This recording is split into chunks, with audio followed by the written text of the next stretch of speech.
How to manage who can see what others post on your profile on Facebook PC. Hello guys, so all what you have to do is simple. Go to Facebook, this is the home page. Now go to the top corner, click right here, click on settings and privacy, click on settings and it will take you to this page. Go here to profile and tag in. After you click on it, now all what you have to do is so simple.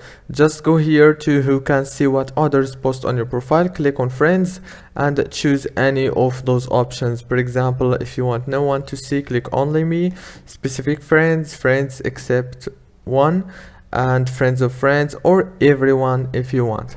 If this video was helpful, please don't forget to like, subscribe. Thank you so much for watching this video until the end. See you later.